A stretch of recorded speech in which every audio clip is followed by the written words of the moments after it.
सुकमा जिले के विकासखंड छिंदगढ़ में लगभग 180 स्कूलों में सोमवार से ताले नहीं खुले। 365 शिक्षकों ने हड़ताल का रुख किया। 4 से 5 हजार विद्यार्थियों की शिक्षा प्रभावित हो रही है। यह हड़ताल वेतन विसंगति को लेकर है। शिक्षकों का कहना है कि वो पिछले 4 सालों से इसे लेकर लड़ाई लड़ रहे हैं। हड़ताल को लेकर हमने पहले भी अधिकारियों को जानकारी दे दी थी। छत्तीसगढ़ सहायक शिक्षक समग्र शिक्षक फेडरेशन के प्रांतीय आह्वान पर यह हड़ताल बुलाई गई है। पूरे जिले के साथ साथ छिंदगढ़ खंड शिक्षा अधिकारी कार्यालय के सामने शिक्षक अनिश्चितकालीन हड़ताल पर चले गए। स्कूल बंद हैं। शिक्षक के नहीं आने पर वापस लौट आए।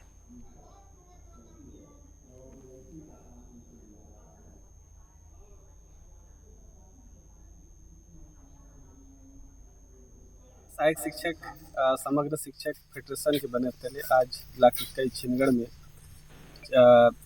आपका जो है अनिश्चितकालीन हड़ताल का आगाज हुआ है।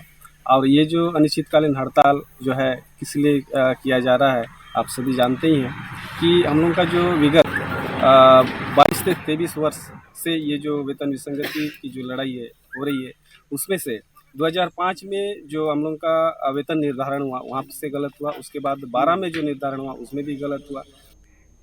छत्तीसगढ़ सहायक शिक्षक एवं समग्र शिक्षक फेडरेशन के प्रांतीय आह्वान पर रायगढ़ में शिक्षकगण विकासखंड स्तरीय अनिश्चितकालीन आंदोलन कर रहे हैं। मिनी स्टेडियम में शिक्षक अनिश्चितकालीन आंदोलन कर प्रोटेस्ट कर रहे हैं। प्रदेश भर में एक सूत्रीय मांग को लेकर प्रोटेस्ट है। आपको बता दें कि प्रथम सेवा गणना करते हुए वेतन विसंगति को दूर करना इनकी प्रमुख मांग है। इसको लेकर पहले भी इनके द्वारा कई बार ज्ञापन दिया जा चुका है और प्रोटेस्ट भी किया जा चुका है। अब तक सिर्फ आश्वासन ही मिलता रहा।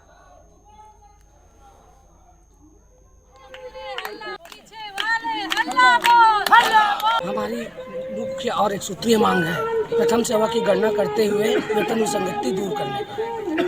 यदि हमारी मांग पूरी नहीं होती है तो अभी वर्तमान में हमारा जो धरना प्रदर्शन है, विकासखंड स्तरीय धरना प्रदर्शन है, रायगढ़ जिले के समस्त 7 विकासखंड में के मुख्यालय में हमारे छत्तीसगढ़ सहायक शिक्षक समग्र शिक्षक फेडरेशन के बैनर तले सहायक शिक्षक और नवपदोन्नत प्रधान पाठक धरना स्थल पर बैठे हुए हैं। और हमारी मांगों पर सरकार जल्द ही विचार नहीं करती है तो हमारा यह जो आंदोलन है उसको हम बहुत ही जल्दी राजधानी रायपुर शिफ्ट करेंगे और वहाँ उग्र आंदोलन करने हेतु हम मजबूर रहेंगे। आज हम यहाँ सब समग्र फेडरेशन के शिक्षक अपने अनिश्चितकालीन धरना के लिए उपस्थित हुए हैं। हमारी एक सूत्रीय मांग वेतन विसंगति ही है और बीतने समय से हम कई सालों से इसी अपनी एक मांग को लेकर हड़ताल पे हैं और अपनी मांग सरकार तक पहुंचा रहे हैं, लेकिन अभी तक हमारी इस एक सूत्री मांग पर कोई भी सरकार की किसी प्रकार की प्रतिक्रिया नहीं है और ना ही हमारी मांगे पूरी हो रही है। बिलासपुर में नशे के खिलाफ बड़ी कार्रवाई करते हुए हुक्का का सामान बेचने वाले दुकानदार पुलिस के हत्थे चढ़े, जिससे बड़ी मात्रा में हुक्का पॉट, चीलम, तंबाकू फ्लेवर समेत 2 लाख का नशे का सामान जब्त हुआ। कोटपा एक्ट के तहत आरोपी के खिलाफ कार्रवाई की जा रही है। एसपी के निर्देश पर जिले में पुलिस निजात अभियान चला रही है। इसी कड़ी में तारबहार पुलिस को सूचना मिली कि व्यापार विहार क्षेत्र में गोवर्धन पान दुकान में हुक्का और नशे का सामान बिक रहा है। पुलिस ने दुकान में दबिश देकर नशे का कारोबार करने वाले पान दुकान संचालक सुनील कृपलानी को नशे के सामान के साथ गिरफ्तार किया। आरोपी से 15 नग हुक्का सेट, 130 हुक्का पॉट बेस, 40 चीलम, 260 नग तंबाकू फ्लेवर समेत 2 लाख का सामान जब्त किया गया है।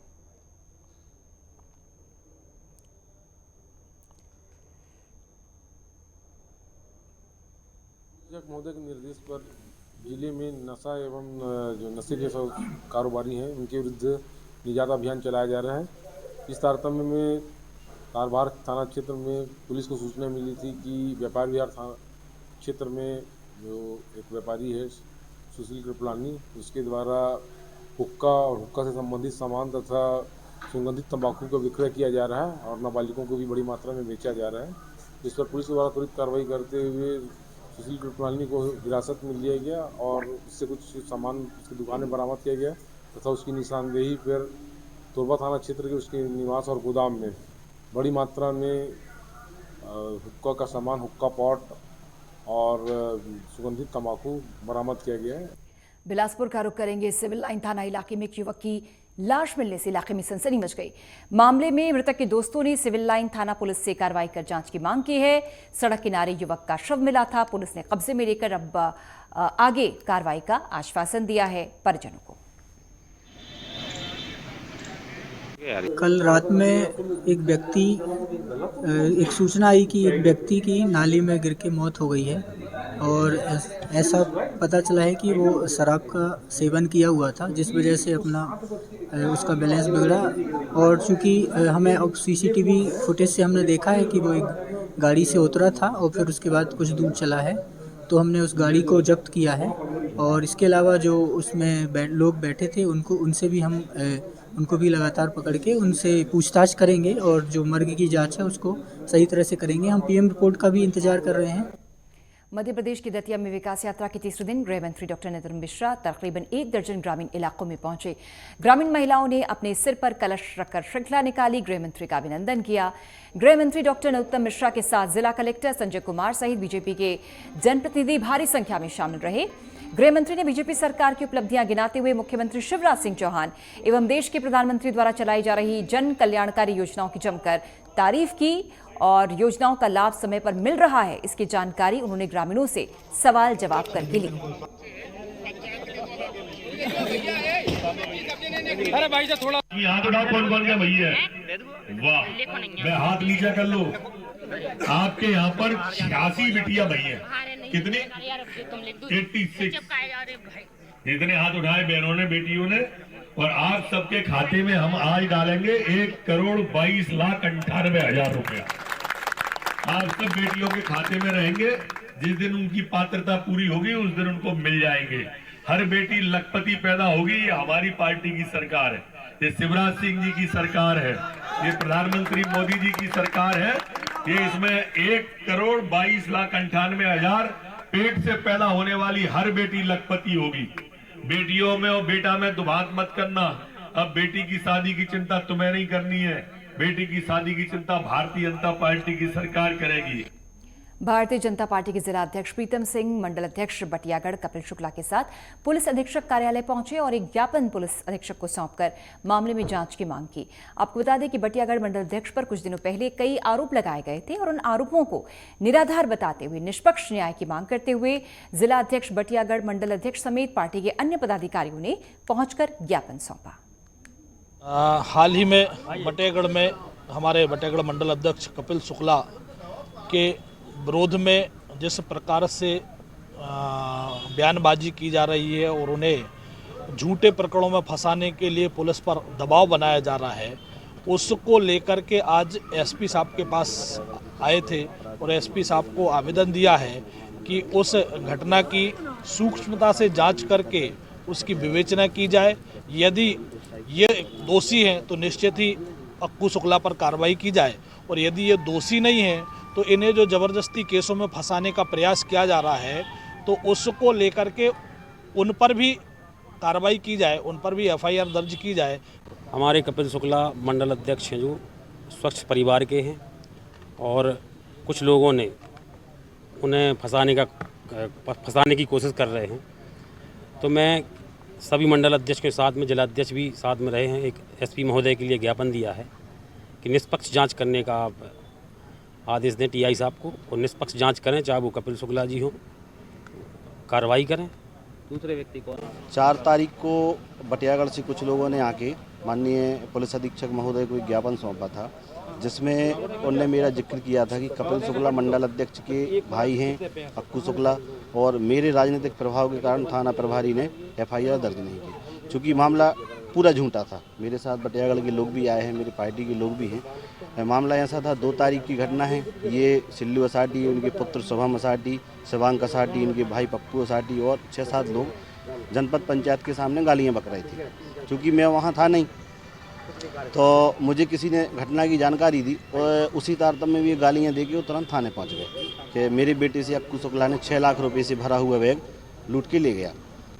मध्य प्रदेश के सामाजिक न्याय एवं कल्याण विभाग के द्वारा बुजुर्गों की मदद के लिए एल्डर लाइन हेल्पलाइन सेवा शुरू की गई है। इस सेवा में 46 लोगों की एक टीम द्वारा कॉल सेंटर के माध्यम से सप्ताह के सभी 7 दिन बुजुर्गों को अलग अलग तरह की सुविधाएं मुहैया कराने का प्रयास किया जाता है। दिवाली, दशहरा जैसे त्योहारों पर भी ये हेल्पलाइन जारी रहती है, जिसमें बुजुर्गों को अलग अलग तरह की गाइडलाइंस की जानकारी देना, उनके रेस्क्यू ऑपरेशन और शासकीय कार्यों में गाइडेंस जैसी मदद जैसे कॉल सेंटर के माध्यम से की जाती है। इसके साथ ही फील्ड ऑफिसर भी तैनात किए गए हैं जो कॉल सेंटर से जानकारी मिलने पर बुजुर्गों तक पहुंचकर उन्हें मदद पहुंचाने का काम करते हैं।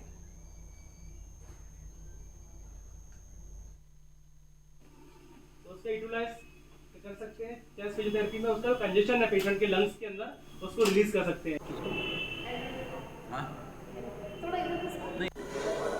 हमारे साथ ग्वालियर मध्य प्रदेश में पूरी एक सुविधा ऐसी चालू करी गई है जिसमें एयरटेल लाइन नाम से एक टोल फ्री नंबर जारी किया है जो बुजुर्गों को सुविधा प्रदान करेगा। जगह पे जो मौके पे जो भी होगी सुविधा, हमारे साथ हैं एयरटेल लाइन के मैनेजर। नमस्कार सर, आपका स्वागत है। नमस्कार। ये सुविधा चालू करी गई है पूरे मध्य प्रदेश में, क्या सुविधा है और कैसी सुविधा है? ये बुजुर्गों के लिए एक टोल फ्री नंबर शुरू किया गया है जिसका नाम एल्डर लाइन है, और ये भारत सरकार के और मध्य प्रदेश राज्य की जो सामाजिक न्याय एवं अधिकारिता मंत्रालय विभाग के द्वारा ये चलाई गई है। और मध्य प्रदेश में बुजुर्गों को कुछ भी अगर दिक्कत आती है, कोई परेशानी है उनको, तो वो 14567 नंबर पर डायल करके अपनी परेशानी रख सकता है, अपनी परेशानी बता सकता है। तो हर संभव प्रयास किया जाता है कि इस टोल फ्री नंबर के माध्यम से कि उनकी जो भी परेशानी हो उसका समाधान हो पाए। ये पूरे मध्य प्रदेश में कितनी टीमें बनाई गई हैं और क्या सुविधाएं दी जाती हैं? ये एक कनेक्ट सेंटर हम लोगों ने डेवलप किया है जिसको हम लोग कॉल सेंटर बोलते हैं, जिसमें ये पूरा जो महकमा है हमारा 46 लोगों का है, जिसमें कॉल ऑफिसर हैं, फील्ड रिस्पांस ऑफिसर हैं, टीम लीडर है और प्रोग्राम मैनेजर है। तो कनेक्ट सेंटर में कॉल आते हैं, कॉल ऑफिसर उनको उठाते हैं। ये सुबह 8 बजे से रात को 8 बजे तक 7 दिन काम करती हैं, कोई छुट्टी नहीं होती। होली, दिवाली, दशहरा, क्रिसमस, ईद, हर त्यौहार पे हम लोग काम करते हैं। और जितने भी नंबर मतलब कॉल आते हैं उनका हम समाधान देते हैं। अभी आज के दिन में प्रतिदिन लगभग 150 कॉल हमें प्राप्त होते हैं जो बुजुर्गों को मदद के लिए। लगभग ये मान के चलिए कि महीने में 4700-200 कॉल हम लोग रिसीव कर रहे हैं और उसके मार्फत उस परेशानियों का हम लोग हल करने का प्रयास कर रहे हैं। तो यह सुविधा पूरे मध्य प्रदेश में शुरू करी गई है और सरकार द्वारा इससे कोई हेल्पलाइन है या कुछ? ये सरकार द्वारा ही संचालित है और ये न सिर्फ मध्य प्रदेश में पर पूरे भारत में एक ही नंबर से बुजुर्गों के मदद के लिए है। मध्य प्रदेश में ये जो कार्य है ये हेल्पेज इंडिया को सौंपा गया है। हेल्पेज इंडिया इस पूरे कार्य को इम्प्लीमेंट करता है। न सिर्फ मध्य प्रदेश में बल्कि 8 अन्य राज्यों में भी हेल्पेज इंडिया इस टोल फ्री नंबर को इम्प्लीमेंट कर रहा है। अभी किन किन राज्यों में यह सुविधा चालू करेगी? ये सारे राज्यों में है, मध्य भारत के सारे राज्यों में है। कुछ राज्य जैसे हरियाणा, वेस्ट बंगाल, सिक्किम, अंडमान निकोबार और लक्षद्वीप को अगर हम छोड़ दें तो इसके अलावा सारे राज्यों में ये सुविधा उपलब्ध है। इनमें से 8 राज्य हेल्पेज इंडिया के पास हैं, जिसमें कि पंजाब, दिल्ली, गुजरात और आंध्र प्रदेश, लेह लद्दाख, जम्मू कश्मीर, मध्य प्रदेश, ये हेल्पेज इंडिया इसको इम्प्लीमेंट कर रहा है इस प्रोजेक्ट को। तो हमारे साथ ये टोल फ्री नंबर जो शुरू किया गया है उसकी सुविधा सभी बुजुर्गों को मिलेगी और अपने चैनल के माध्यम से बताना चाहूँगा कि सभी लोग इस हेल्पलाइन का। ग्वालियर में रिटायर्ड फौजियों के साथ धोखाधड़ी का मामला सामने आया। गुजरात की कंपनी में निवेश के नाम पर फौजियों के साथ धोखाधड़ी हुई। पीड़ित फौजियों ने जनसुनवाई में पहुंचकर पुलिस को धोखाधड़ी की तहरीर दी। इस पर पुलिस के अधिकारियों ने मामले की जांच कर उचित कार्रवाई का भरोसा दिया है। रिटायर्ड फौजियों के साथ धोखाधड़ी का मामला।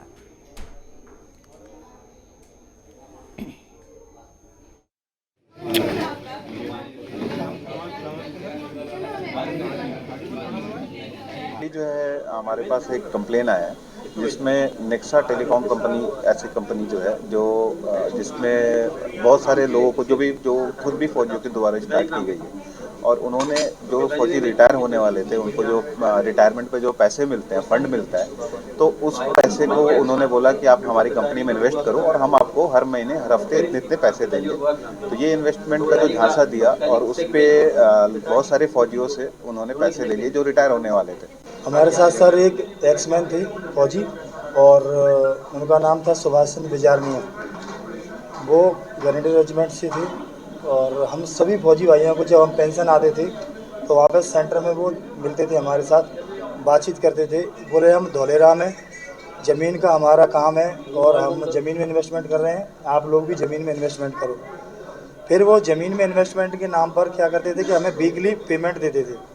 अगर किसी ने 50,000 रुपये इन्वेस्ट किया है तो उसको वो 1352 रुपये वीकली देते थे। अगर किसी ने 1 लाख किया है तो उसको 2909 रुपये वीकली पेमेंट मिलता था।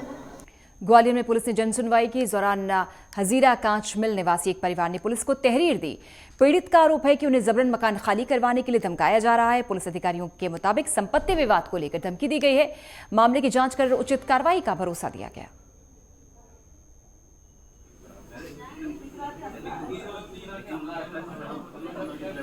हाँ, वो महिला पहले बता रही थी कि उसके पड़ोसी काफ़ी परेशान करते, कहीं सुनवाई नहीं हो रही है।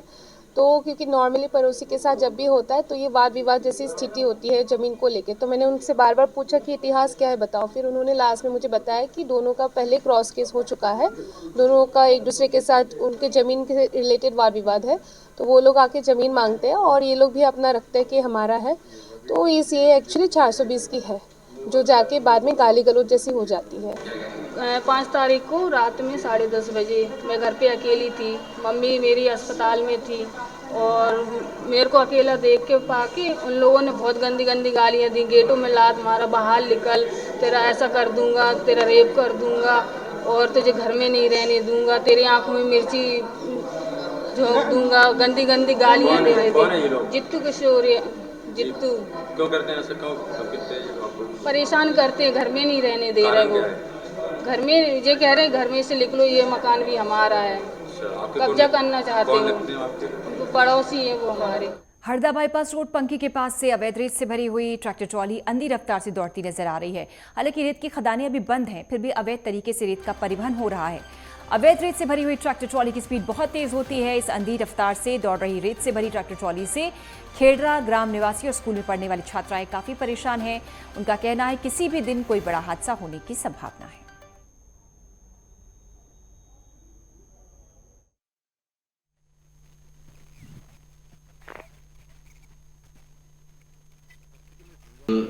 नर्मदापुरम शहर के आसपास जो ट्रैक्टर के अवैध परिवहन की शिकायतें प्राप्त होती है, हमारे द्वारा नियमित जांच की जाती है और कार्रवाई की जाती है।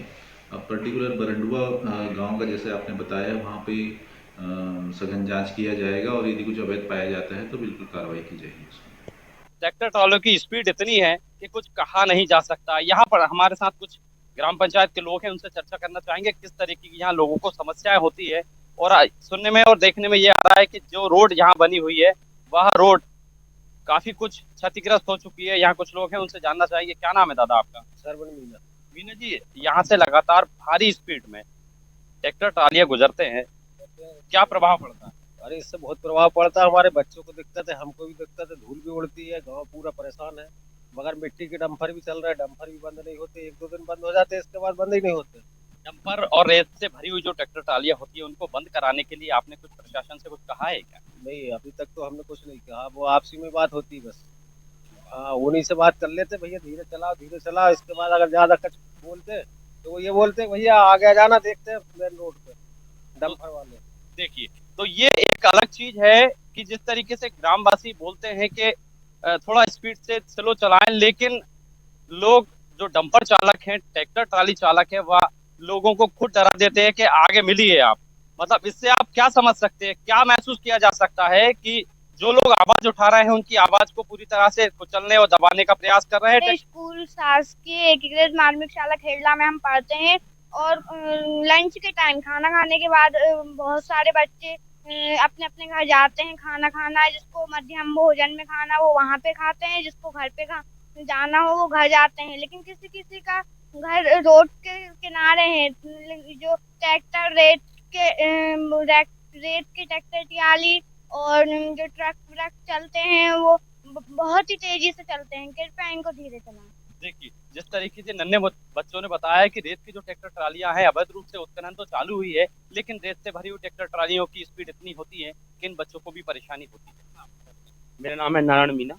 जिस तरीके से यहाँ देखा जा रहा है, रेत से भरी हुई ट्रैक्टर ट्राली जो है भारी स्पीड में चलते हैं, ट्रैक्टर ट्राली भी भारी स्पीड में चलते हैं और डंपर जो इतनी ज्यादा स्पीड में चलते हैं और बहुत भारी है। रोड की इतनी क्षमता नहीं, इतने भारी डंपर चलते हैं जिससे सारा रोड खराब हो गया, कंकरी निकल जाए, जिसपे कोई भी व्यक्ति, स्कूल के बच्चियां अगर मोटरसाइकिल से जाते हैं जिसके कारण स्लिप होती है गाड़ियां और रोड डेली दुर्घटनाएं होती है। प्रशासन से किसी प्रकार की कोई शिकायत या कोई पत्राचार किया है आपने रेत के अवैध ट्रैक्टर ट्रालियों को बंद कराने के लिए? नहीं, हमने तो नहीं किया है, शिकायत की है, लेकिन थाने वाले सब आते हैं, जाते हैं, रोकते हैं और इसके बाद टूट जाते हैं सारे सब।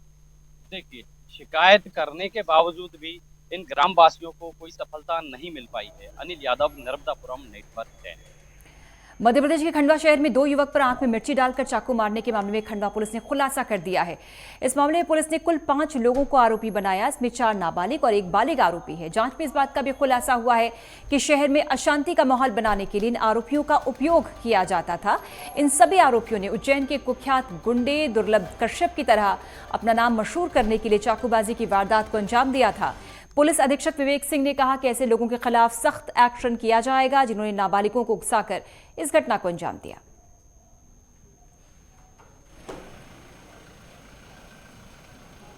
ये कल 5 फरवरी 2023 को थाना पदम नगर के अनिल टॉकी क्षेत्र में 2 व्यक्तियों पे शेख हुजैफा और मोहम्मद तल्हा इनके ऊपर चाकू से हमला हुआ था। इसमें मोहम्मद तल्ला के आंखों में मिर्च भी झोंकी गई थी और जिसके आधार पर तत्काल इसमें टीम्स एक्टिव हुई थी। कुछ हमको सीसीटीवी फुटेज मिले थे, कुछ मुखबिरों से जानकारी मिली थी और जिसके आधार पर इसमें हमने आरोपियों को चिन्हित किया था और 3 अपचारी बालकों को हमने अभिरक्षा में लिया है और उसके बाद बाकी जो आरोपी हैं उनके नाम का खुलासा हुआ है।